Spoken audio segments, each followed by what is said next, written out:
എല്ലാവിധ ഐശ്വര്യത്തിനെയും ഭഗവാൻ പ്രദാനം ചെയ്യുന്നു. ഭഗവൽ സംഖ്യസംഗസ്യ ഭഗവാനെ ഉപാസിക്കുന്ന, ഭഗവാന്റെ തിരുനാമം ജപിക്കുന്ന ആളുകളെ കൂട്ടത്തിൽ ഇരിക്കാൻ സാധിച്ചു കഴിഞ്ഞാൽ തന്നെ മുഹൂർത്തികാദ്യസ്യ സമാഗമാച്ഛമേ, ഒരു മുഹൂർത്ത നേരം കൊണ്ട് തന്നെ അവര് ഏതൊരു കൊടും പാപം ചെയ്ത ആളുകളെ ആണ് എന്നുണ്ടെങ്കിലും അവരതാ ഭഗവാന്റെ അടുത്തേക്ക് പറഞ്ഞയക്കണം. വാൽമീകിയുടെ ഒക്കെ ചരിത്രം നമുക്ക് നന്നായിട്ടറിയാം.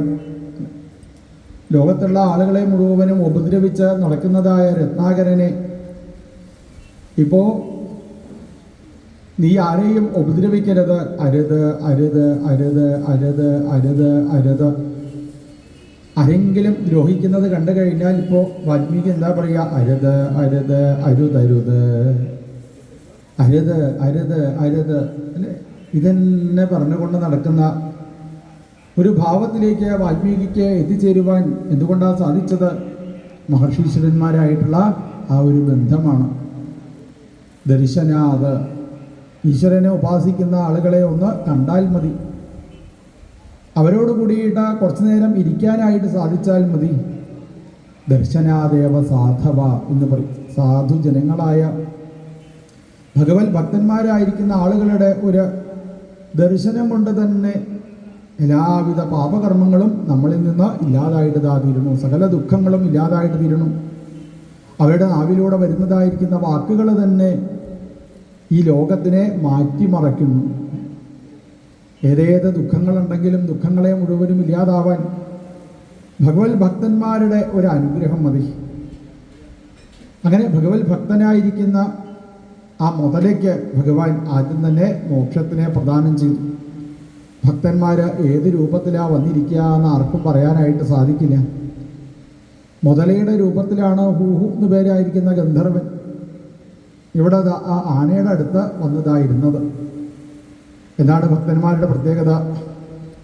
അവർക്ക് രൂപത്തിന് കൂടുതൽ പ്രാധാന്യം ഉണ്ടാവില്ല. അവരിങ്ങനെ അണിഞ്ഞൊരുങ്ങി എല്ലാവരും എന്നെ കാണണേ, എല്ലാവരും എന്നെ കാണണേ, ആളുകളുടെ ഇടയിലൊക്കെ എന്നെ പ്രത്യേകമായിട്ട് കാണണേ, എന്നെ പ്രത്യേകമായിട്ട് കാണണേ, ആ ചിന്താഗതി ഇല്ലാത്തവരെയാണ് ഭഗവത് ഭക്തന്മാർ എന്ന് പറയുന്നത്. നമുക്കൊരു പ്രത്യേകത അത് വേണ്ട കേട്ടോ, എല്ലാവരെയും പോലെ. അതാണ് ആ ഭക്തന്മാരുടെ ലക്ഷണത്തിനെ വർണ്ണിക്കുന്ന സമയത്ത് ഗൂഢശ്ചരതി, ഗൂഢമായിട്ട് ചരിക്കുന്ന ആൾക്കാരെയാണ് ഭക്തന്മാർ എന്ന് പറയും. പ്രത്യേകിച്ച് വേഷവിധാനം ഇല്ലാത്ത ആൾക്കാരെയാണ് ഭക്തന്മാർ എന്ന് പറയും. നമ്മളൊക്കെ സ്ഥിതി ആലോചിച്ച് നോക്കൂ, എങ്ങനെയൊക്കെ വേഷം കെട്ടാൻ പറ്റൂ. അങ്ങനെയൊക്കെ വേഷം കെട്ടി നമ്മൾ അങ്ങനെ അതാ നടക്കും.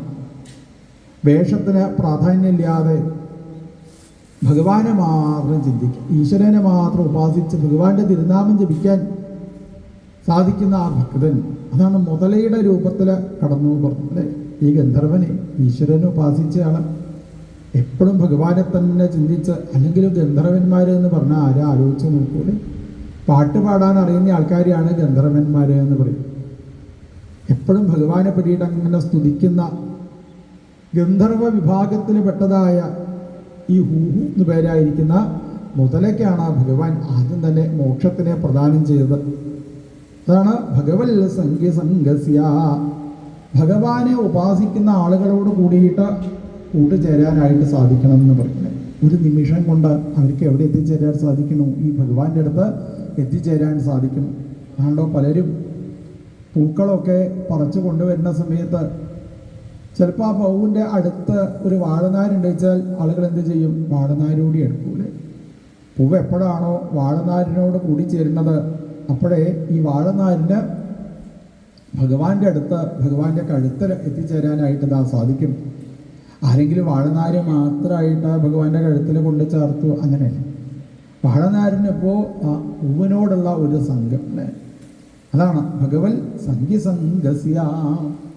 എപ്പോഴും ഭഗവാനെ തന്നെ ഉപാസിക്കുന്ന സജ്ജനങ്ങളായിരിക്കുന്ന ആളുകളുടെ ഒരു അനുഗ്രഹം ഉണ്ടാവണേ ഭഗവാനെ, അനുഗ്രഹം ഉണ്ടാവണേ ഭഗവാനെ. ഇതാണ് എപ്പോഴും നമ്മൾ ഭഗവാനോട് ഇതാ പ്രാർത്ഥിക്കേണ്ടതുണ്ട്. ഇങ്ങനെ വേഷത്തിനൊന്നും പ്രാധാന്യമില്ലാതെ ഭഗവാനെ തന്നെ ചിന്തിച്ച് നടക്കാനായിട്ട് സാധിക്കും. ആദ്യമൊക്കെ ആളുകൾ വേഷം കെട്ടി നടക്കും, ഞാനേ ഭക്തനാട്ടോ എന്നൊക്കെ കാണിക്കാൻ വേണ്ടി അല്ലേ? പല വേഷങ്ങളും ഉണ്ടായിരിക്കും. അങ്ങനെയാണ് എല്ലാവരും എന്നെ ബഹുമാനിക്കണം. കുറച്ചങ്ങോട്ട് കഴിഞ്ഞിട്ട് വെച്ചാൽ ആ അഹങ്കാരം മുഴുവനും സാവധാനത്തിൽ ഇല്ലാതായി എങ്ങനെ സ്വർണ്ണപ്പണിക്കാരനും ഭഗവാനും ഒരേപോലെയാകും. ഈ കൃഷ്ണനും സ്വർണ്ണപ്പണിക്കാരനും ഒരേപോലെയാകും. സ്വർണ്ണപ്പണിക്കാരൻ്റെ കയ്യിൽ സ്വർണം കിട്ടിക്കഴിഞ്ഞാൽ അയാൾ എന്താ ചെയ്യുക? സ്വർണത്തിനെ നന്നായിട്ട് ചൂടാക്കുക ആദ്യം. അത് കഴിഞ്ഞ് അതിനെ അടിച്ച് പരത്തി അതിലുള്ള മാലിന്യം മുഴുവനും ഇല്ലാതായി. പിന്നീട് ആ സ്വർണം കൊണ്ട് ഒരു ആഭരണം ഉണ്ടാക്കും. എന്നിട്ട് ആഭരണം ഉണ്ടായിക്കഴിഞ്ഞാലോ അത് തൻ്റെ ആ കഴുത്തിൽ കൊണ്ടുപോയിട്ട് താഴൂലെ തൻ്റെ ശരീരത്തിനോട് അടുത്ത് കൊണ്ടുപോയിട്ട് വയ്ക്കണം. മാലിന്യം ഇല്ലാതായി കഴിഞ്ഞാലേ സ്വർണ്ണപ്പണിക്കാരൻ സ്വർണം കൊണ്ട് ആഭരണം ഉണ്ടാക്കുള്ളൂ. ഇതേപോലെയാ ഭഗവാനും നമ്മളുള്ളതായിരിക്കുന്ന എല്ലാവിധ മാലിന്യങ്ങളും ഇങ്ങനെ ഭഗവാൻ കുറേശ്ശെ ഇല്ലാതാക്കൂത്രേ. അപ്പം കണ്ടില്ലേ ഗജേന്ദ്രന് അദ്ദേഹം ഞാനാണ് എന്നുള്ള രീതിയിൽ അങ്ങനെ ഇന്ദ്രദ്യുമ്നന് വരെയായിട്ട് ഒരു പാണ്ഡ്യ രാജാവായിരുന്നു. പാണ്ഡ്യദേശം എന്ന് പറഞ്ഞാൽ എവിടെയാണ് പാണ്ഡ്യദേശം എന്ന് പറയുക അല്ലേ? നമ്മളെ തന്നെ അടുത്തുള്ള ആ സ്ഥലമാണ് പാണ്ഡ്യദേശം എന്ന് പറയും അല്ലേ? പാണ്ഡിലോറി എന്നൊക്കെ കേട്ടിട്ടുണ്ടാവും അല്ലേ? പാണ്ഡിലോറി പറഞ്ഞാൽ അവിടുന്ന് വരുന്ന ലോറിക്കാണ് എന്താ പറയുക? പാണ്ഡിലോറി പറയും. അപ്പോൾ പാണ്ഡ്യദേശം, ആ പാണ്ഡ്യദേശത്തിലെ രാജാവ്, തമിഴ്നാട്ടിലെ ഒരു പ്രശസ്തനായിരിക്കുന്ന രാജാവായിരുന്നു അദ്ദേഹം. അഗസ്ത്യ മഹർഷിയുടെ ഒക്കെ ചരിത്രം എവിടെയാണ്? അഗസ്ത്യ മഹർഷിയൊക്കെ നമ്മളുടെ ഈ രാജ്യത്താണ് അഗസ്ത്യ മഹർഷിയൊക്കെ. കേരളത്തിലാണ് അധികവും. ഈ അഗസ്ത്യനോട് ബന്ധപ്പെട്ടതായിരിക്കുന്ന പേരൊക്കെ എവിടെയുള്ളത്? ഈ സഹ്യപർവ്വതത്തിൻ്റെ അടുത്താണ് അഗസ്ത്യനോട് ബന്ധപ്പെട്ടതായിരിക്കുന്ന സ്ഥലങ്ങളൊക്കെ ഉള്ളത്. അഗസ്ത്യമുടി, അഗസ്ത്യപർവ്വതം ഒക്കെ കേട്ടിട്ടുണ്ടോ? കേരളത്തിനോട് ബന്ധപ്പെട്ട്. ഇപ്പോൾ സത്യം പറഞ്ഞാൽ ഈ കഥയൊക്കെ ഇപ്പോൾ എവിടെയാണ് നടക്കുന്നത് അല്ലേ?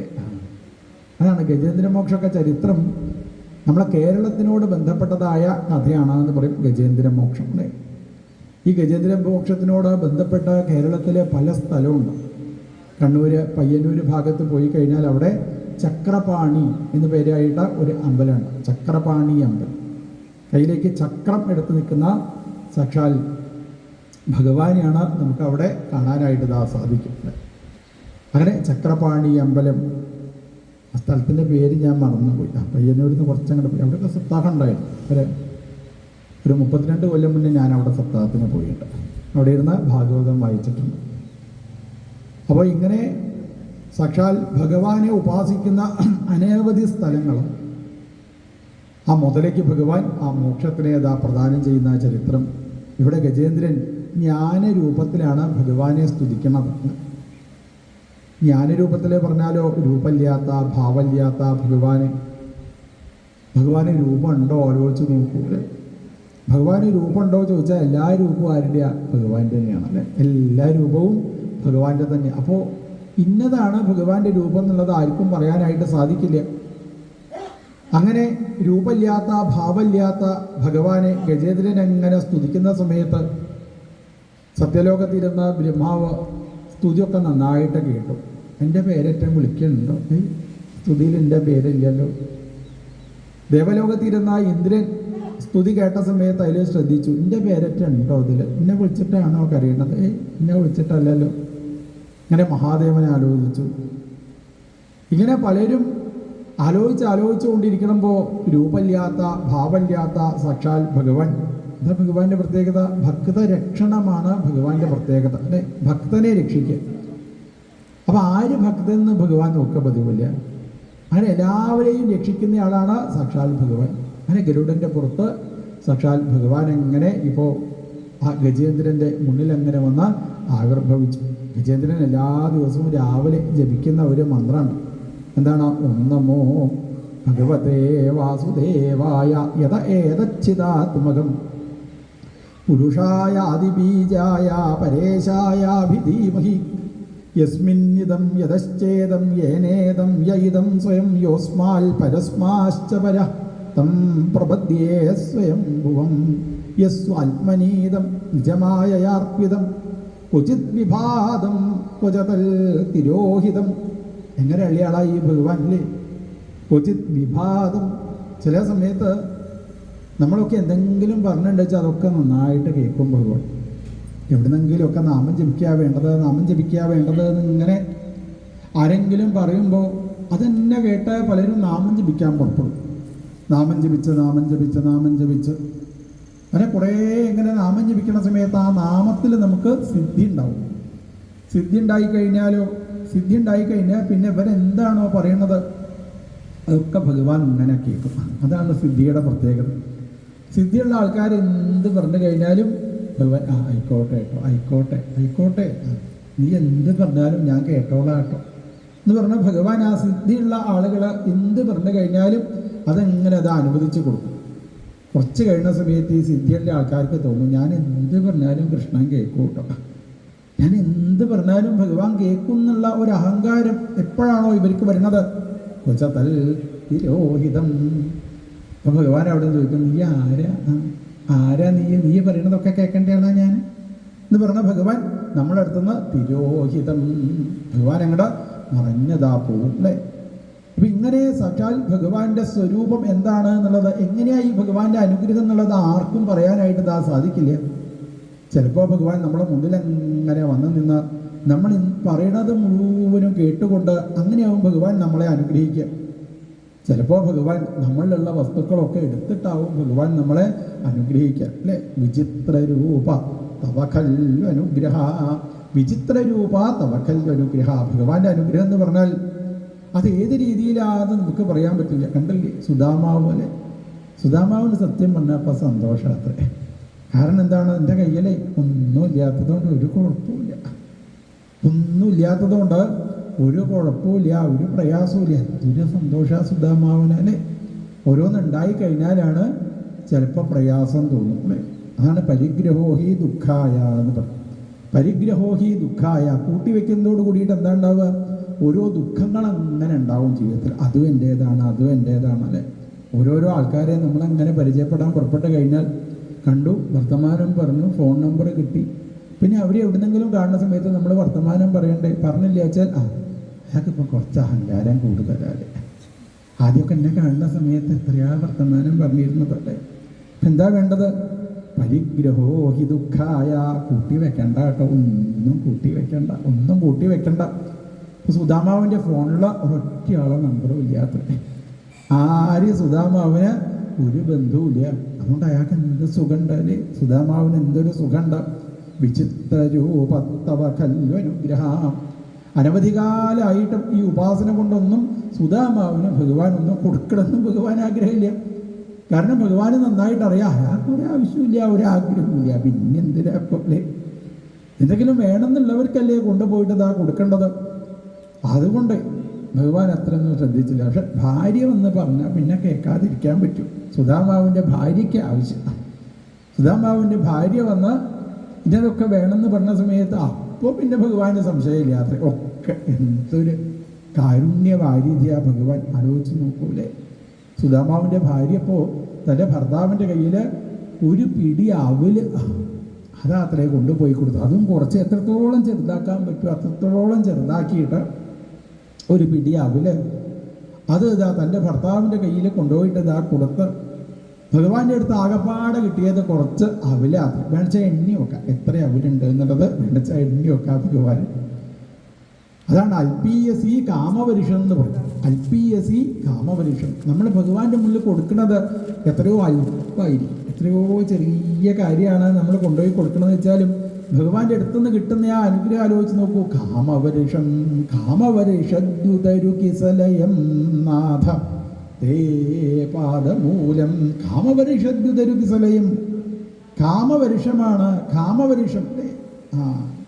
അങ്ങനെ ഭഗവാൻ എന്തൊക്കെയാ നമുക്ക് തരുന്നത് എന്നുള്ളത് കുറച്ച് കഴിഞ്ഞ് ചിന്തിച്ച് വെക്കുന്ന സമയത്താണ് നമുക്കിത് ആലോചിക്കാൻ സാധിക്കുക അല്ലേ. കുറച്ച് കാലം കഴിഞ്ഞൊന്നങ്ങോട്ട് തിരിഞ്ഞ് നോക്കുമ്പോൾ ഭഗവാനെ ഞാൻ വിചാരിച്ചില്ല കേട്ടോ, ഭഗവാനെ അങ്ങ് ഇങ്ങനെയൊക്കെ എന്നെ അനുഗ്രഹിക്കും എന്നുള്ളത് ഞാൻ മനസ്സാ വാചാ വിചാരിച്ചില്ല കേട്ടോ ഭഗവാനെ. ഞാൻ ആദ്യമൊക്കെ വിചാരിച്ചു അങ്ങക്ക് വല്ലാത്ത പിശുക്കാണ്, ഞാൻ ചോദിക്കണതൊക്കെ തരാൻ വേണ്ടി. ഇപ്പം എനിക്ക് മനസ്സിലായിട്ടോ ഭഗവാൻ അങ്ങയുടെ ആ സ്വഭാവം എനിക്കിതാ ഇപ്പോൾ നന്നായിട്ട് മനസ്സിലാവുന്നുണ്ടേ. ഉചിത് വിഭാതം തിരോഹിതം. സുധാമാവിനിപ്പം എന്താ വേണ്ടത് നിശ്ചയില്ലാതെ ഇത്രയൊക്കെ ആലോചിച്ച് നോക്കൂ. ഞാനൊന്നും ചോദിച്ചില്ല, ചോദിക്കാതെ തന്നെ എല്ലതും തരുന്നതായിരിക്കുന്ന കാരുണ്യവാരിയായിരിക്കുന്ന സാക്ഷാൽ ഭഗവാനെ അങ്ങയെ അല്ലേ ഉപാസിക്കേണ്ടത്, അങ്ങയെ അല്ലേ ഉപാസിക്കേണ്ടത്. ആലോചിച്ച് നോക്കൂ, ഈ ഗജേന്ദ്രനെ എത്ര കാലം ആ വെള്ളത്തിൽ മണ്ണിൻ്റെ അടിയിലല്ലേ, കാലിങ്ങനെ മണ്ണിൻ്റെ ഉള്ളിലേക്ക് ചളിയിലേക്ക് ഇങ്ങനെ വലിച്ചു കൊണ്ടുപോകുക. അത്ര എത്ര കാലം വിഷമത അനുഭവിച്ചുകൊണ്ട് വേദന കൊണ്ട് പ്രയാസം കൊണ്ട് ദുഃഖിച്ച് കൊണ്ടിരിക്കുന്ന സമയത്തും ഗജേന്ദ്രൻ എന്ത് വിട്ടില്ല? ഭഗവാനെ ഉപാസിക്കണത് വിട്ടില്ല. അത്രേ, ഭഗവാനെ ഉപാസിക്കണത് നിർത്തിയില്ല. ചില ആൾക്കാരങ്ങനെയാണ്. ആദ്യമൊക്കെ ഭഗവാൻ നല്ല രസാ വിചാരിച്ചങ്ങനെ തുടങ്ങും. അത്രേ കുറച്ചങ്ങോട്ട് കഴിഞ്ഞിട്ടുണ്ടാച്ചാലാണ് ചിലപ്പോൾ ചില പ്രയാസങ്ങളൊക്കെ വരുന്ന സമയത്തോ, കൃഷ്ണ നിൻ്റെ സ്വഭാവം ശരിക്കും മനസ്സിലായിട്ടോ, നാളെ മുൾക്ക് ഞാൻ അങ്ങോട്ട് വരുന്നില്ല. അതുകൊണ്ട് പലരും ഭഗവാന്റെ മുന്നിൽ നിന്ന് ടാറ്റ പറഞ്ഞതാ പോലും. ആരെങ്കിലും ഭഗവാന്റെ മുന്നിൽ നിന്ന് ടാറ്റ പറഞ്ഞു പോയാൽ ഭഗവാന്റെ സന്തോഷം നന്നായി കിട്ടും. ഇനി എനിക്ക് നിൻ്റെ കാര്യം നോക്കണ്ടല്ലോ, നീ എങ്ങോട്ടാച്ചാ പോയിക്കോ. ഇത് ഭഗവാനും ശ്രീകോലിനുള്ളിൽ ഇരുന്നതാ പറയും അല്ലേ. അപ്പോൾ ഈ ഗജേന്ദ്രൻ അനവധി കാലായി സഹസ്രം ജഗമൻ മഹീപദേ സപ്രാടയോ ചിത്രമമം സദാപര സഹസ്രം. എത്ര കാലമായി എന്നറിയില്ല. അത്രേ ഭഗവാന്റെ തിരുനാമം ഇങ്ങനെ ജപിച്ച് നമ്മളും വിചാരിക്കും കുറേ കാലം ഇങ്ങനെ ഭഗവാനെ ഉപാസിക്കുന്ന സമയത്ത് സഹസ്രനാമം ജപിക്കാൻ തുടങ്ങിയിട്ട് എത്ര കാലമായി ഭഗവാൻ, എത്ര കാലമായി രാവിലെ നേരത്തെ നീക്കണം, കുളിക്കണം, പൂക്കളെ കൊണ്ട് ഭഗവാന്റെ പാദങ്ങളിലേക്ക് സമർപ്പിക്കണം, മാല കെട്ടി ഭഗവാന്റെ അടുത്ത് ഇതാ കൊണ്ടുപോയിട്ട് ഇതാ ചാർത്തുന്നു. എത്ര കാലമായി ഭഗവാനെ, എത്ര കാലമായി ഭഗവാനെ ഞാനിതാ അങ്ങയെ കാണാൻ വേണ്ടിയിട്ട് മെനക്കെടുന്നു. എന്താ ഒന്ന് എൻ്റെ അടുത്തേക്ക് വരാത്തത്, എന്താ എൻ്റെ അടുത്തേക്ക് ഒന്ന് വരാത്തത് എന്നിങ്ങനെ വിചാരിച്ച്. പക്ഷേ ഗജേന്ദ്രൻ ആ സ്തുതി നിർത്തിയില്ലാത്ര. ഗജേന്ദ്രൻ്റെ ആ സ്തുതിയുടെ അല്ലേ, എന്തുകൊണ്ടാണ് ഭഗവാൻ വരാത്തത്? കുറേ പാപകർമ്മങ്ങൾ നമ്മളിന്ന് തീരാണ്ട അല്ലേ.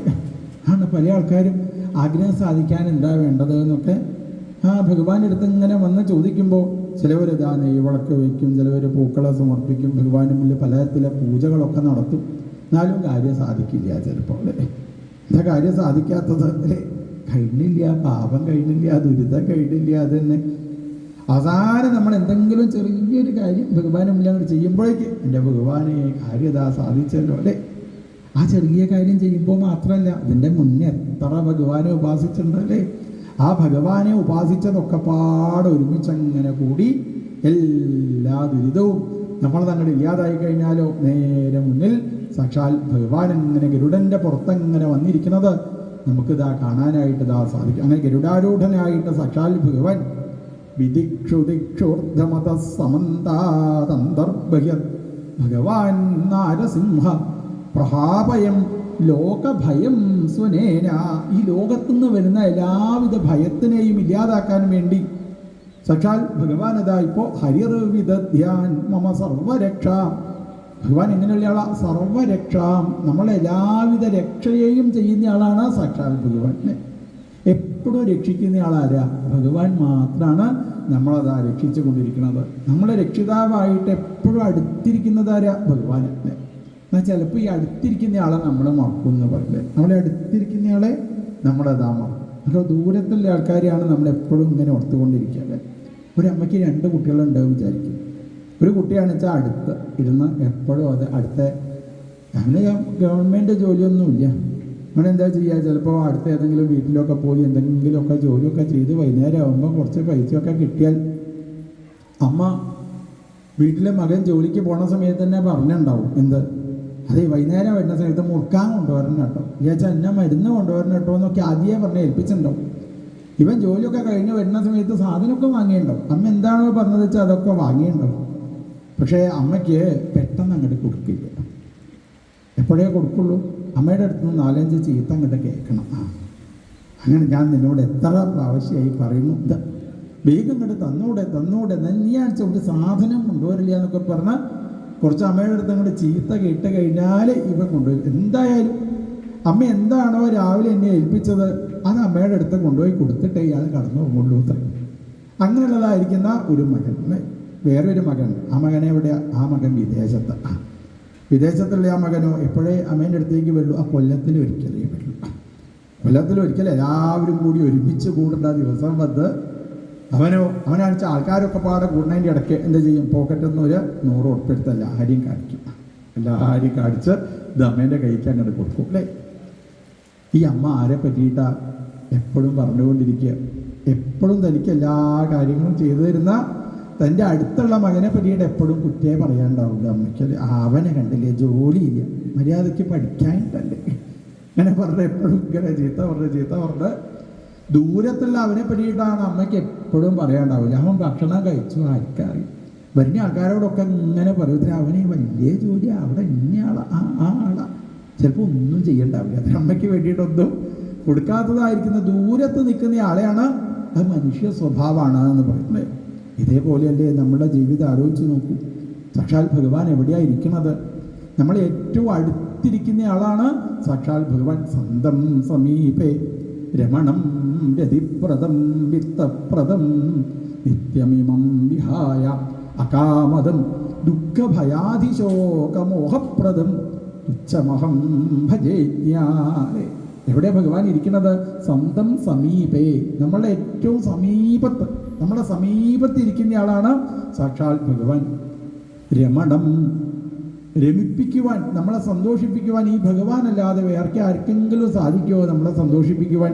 രതിപ്രദം വിത്തപ്രദം, ഇങ്ങനെയൊക്കെ എല്ലതും ചെയ്തു തരുന്നതായിരിക്കുന്ന സാക്ഷാൽ ഭഗവാനെ നമ്മൾ മറന്നുകൊണ്ട് ഒന്നും തരാൻ സാധിക്കാത്തതായ ഈ ലോകത്തിനെ, ഈ പ്രകൃതിയെ എങ്ങനെ സ്നേഹിച്ച് അല്ലേ?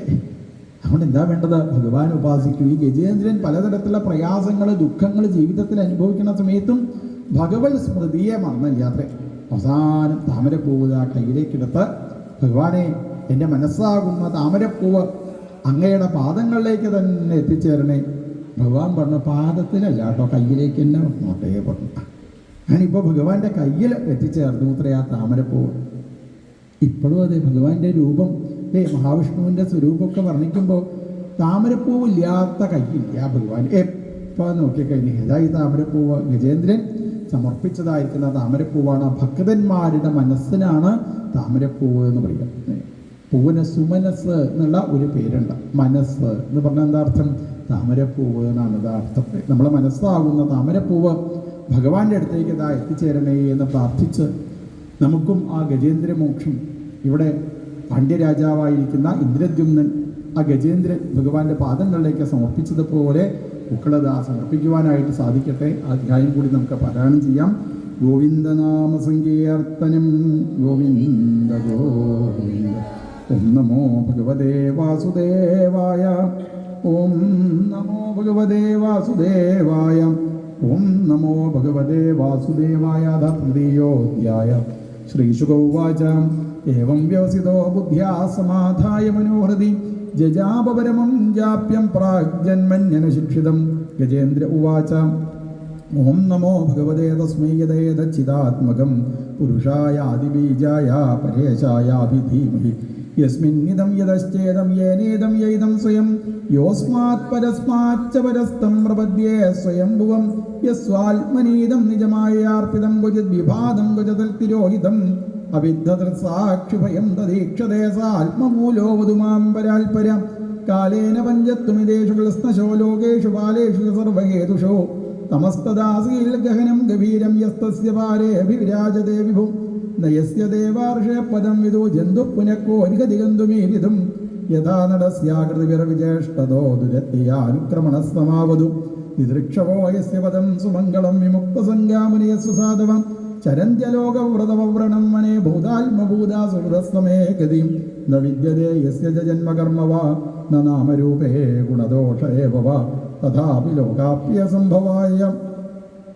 സ്വമായയാതാന്യനുകാലമൃച്ഛതി തസ്മൈ നമ പരേശായ ബ്രഹ്മണേനന്ദശക്തയേ അരൂപായോരുരൂപായ നമ ആശ്ചര്യകർമ്മണേ നമ ആത്മപ്രദീപായ സാക്ഷിണേ പരമാത്മനെ നമോ ഗിരാം വിദൂരായ മനസശ്ചേതസാമപി സത്വേന പ്രതിലഭ്യായ നൈഷ്കർമ്മ്യേണ വിപശ്ചിത നമ കൈവല്യനാഥായ നിർവാണ സുഖസംവിദേ നമ ശാന്തായ ഘോരായ മൂഢായ ഗുണധർമ്മിണേ നിർവിശേഷായ സാമ്യായ നമോ ജ്ഞാനഘനായ ച ക്ഷേത്രജ്ഞായ നമസ്തുഭ്യം സർവാധ്യക്ഷായ സാക്ഷിണേ പുരുഷായാത്മമൂലായ മൂലപ്രകൃതയേ നമ സർവേന്ദ്രഗുണദ്രഷ്ട്രേ സർവപ്രത്യഹേതവേ അസദാച്ഛായോക്തായ സദാഭാസായ തേ നമ നമോ നമസ്തേ അഖില കാരണായ നിഷ്കാരണായ അത്ഭുതകാരണായ സർവാഗമാംനായ മഹാർണവായ നമോപവർഗായ പരായണായ ഗുണാരണിച്ഛന്ന വിദൂഷ്മവായ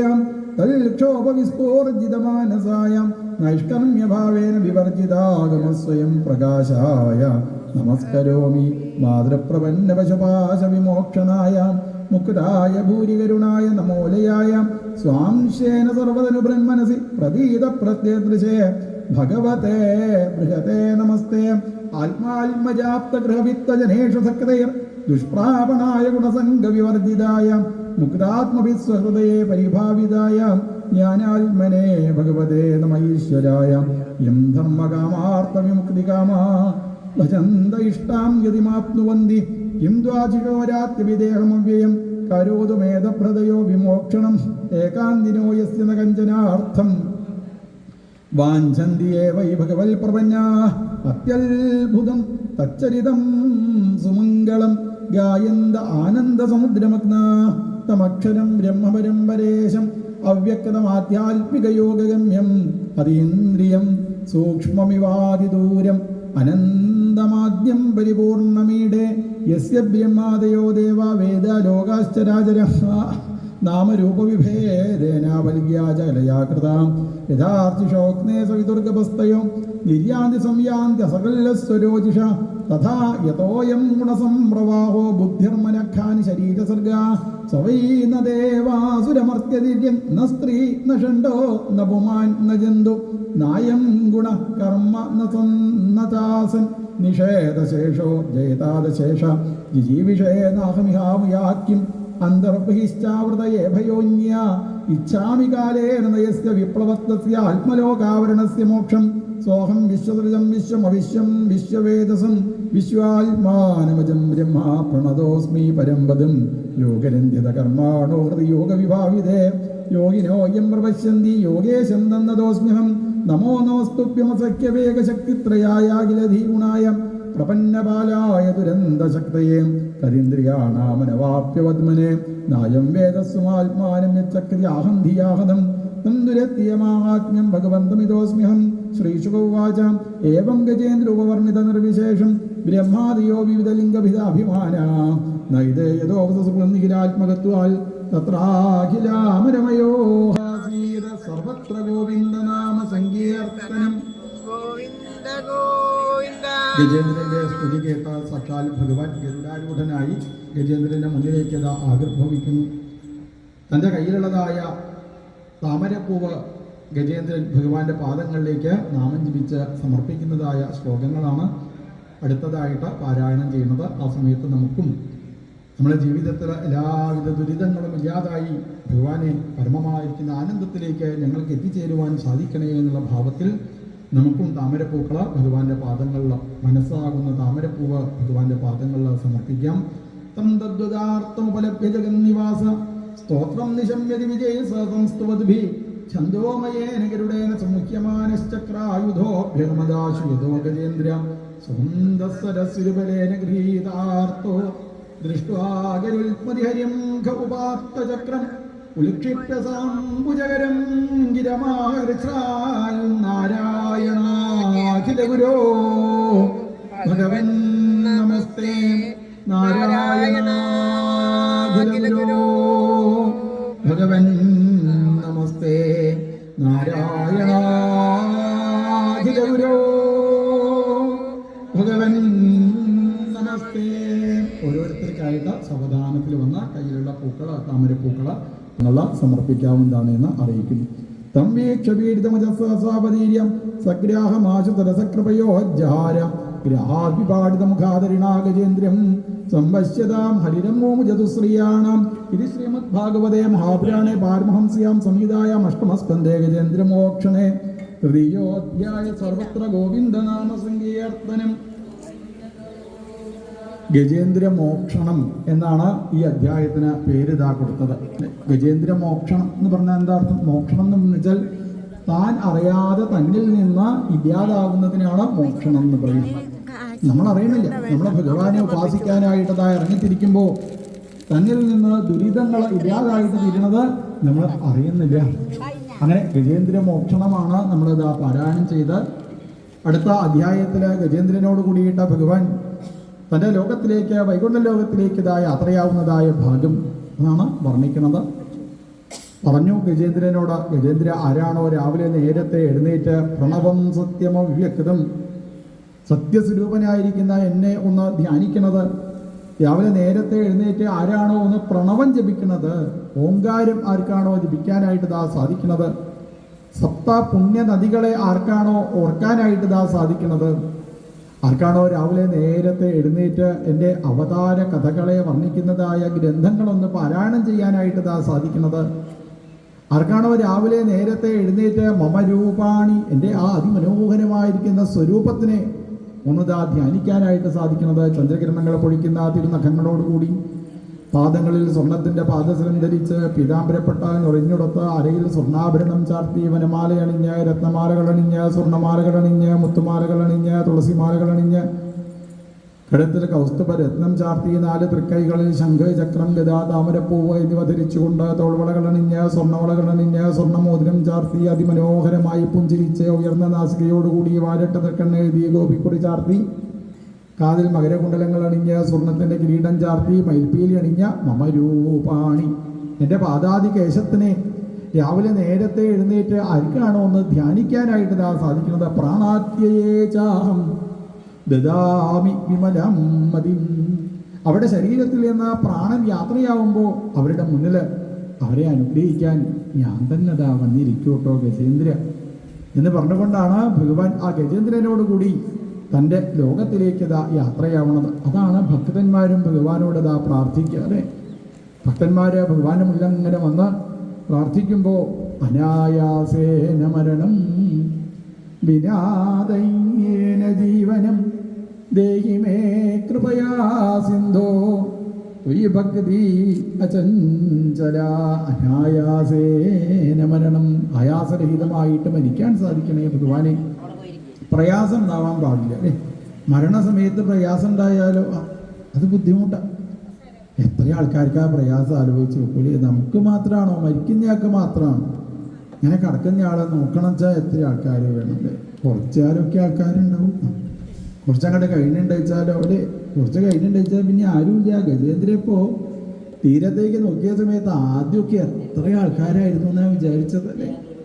ഇപ്പോഴോ ആരും ഇല്ലാത്രേ. ഗജേന്ദ്രൻ്റെ മനസ്സിലായി ഞാൻ തന്നെയുള്ളൂ കേട്ടോ എനിക്ക്, അല്ലേ, ഞാൻ തന്നെയുള്ളൂ. ഈ ദേഹത്തിനോട് ബന്ധപ്പെട്ടതായിരിക്കുന്ന ഒരാൾ പോലും എൻ്റേതല്ല എൻ്റേതല്ല എൻ്റേത് എന്ന് പറഞ്ഞാൽ അത് ഭഗവാൻ മാത്രമേ ഉള്ളൂ എന്നുള്ള ഭാവത്തിലേക്ക് ഗജേന്ദ്രൻ അതാ എത്തിച്ചേരുവാനായിട്ട് അതാ സാധിച്ചു. അങ്ങനെ ആ ഗജേന്ദ്രൻ ഭഗവാനതാ പ്രാർത്ഥിക്കണു. ഇങ്ങനെ ഗജേന്ദ്രൻ്റെ പ്രാർത്ഥന പോലെ അനായാസേന മരണം, വയ്യാതായി ഇരിക്കുന്ന സമയത്ത് ഭഗവാൻ എങ്ങനെ കാണുമ്പോഴാണ് നമുക്ക് ഇതാ സന്തോഷം ഉണ്ടാകുക. ഭഗവാന്റെ അതിമനോഹരമായിരിക്കുന്ന സ്വരൂപത്തിനെ എങ്ങനെ കണ്ടുകൊണ്ട് അനായാസേന മരണം വിനാ ദൈന്യേന ജീവനം, ദീനതയില്ലാതെ പ്രയാസമില്ലാതെ ദുഃഖമില്ലാതെ ജീവിക്കുവാനായിട്ട് സാധിക്കണേ ഭഗവാനെ. അതിനെന്താ ഇപ്പോൾ വേണ്ടത്? കൃപയാ സിന്ധു ത്വയി ഭക്തി അചഞ്ചല, അങ്ങയുടെ പാദങ്ങളിൽ അചഞ്ചലമായിരിക്കുന്ന ഭക്തി ഉണ്ടാവണേ, അചഞ്ചലമായിരിക്കുന്ന ഭക്തി ഉണ്ടാവണേ എന്ന് ആ ഭഗവാനോട് ഭക്തന്മാരിതാ പ്രാർത്ഥിക്കും. അടുത്ത അധ്യായത്തോട് കൂടിയിട്ടാണ് ആ ഗജേന്ദ്ര മോക്ഷണം കഥ പറഞ്ഞതാ സമർപ്പിക്കുന്നത്. ഗോവിന്ദനാമ സങ്കീർത്തനം. ഓം നമോ ഭഗവതേ വാസുദേവായ. ചതുർത്ഥോധ്യായ. ശ്രീശുക ഉവാച. തഥാ ദേവർഷി ഗന്ധർവാഭിർമേശാനപുരോഗമാഹ മുജുകുസുമാസാരം ശംസന്തകർമ്മദുദ്ധരേ ഹേതേ ദുർദുന്ദുഭയോ ദിവ്യാ ഗന്ധർവാനർദുർജഗോ ഋഷയശ്ചാരണാസിദ്ധാസ്തുഷ്ടു പുരുഷോത്തമം യോസൗഗ്രാഹ സവൈ സദ്യ പരമാശ്ചര്യരൂപതൃക് മുക്തോ ദേവലശാപേന ഹൂർഗന്ധർവസന്നമാപ്രണമ്യ ശിരസാദീശമുത്തമ ശ്ലോകമവേയം മഗായ ദേശോധാമകീർത്തന്യൂണസപ്തം സോനുകമ്പിത ഈശേന പരിക്രമ്യ പ്രണമ്യതം ലോകസ്യ പശ്യതോ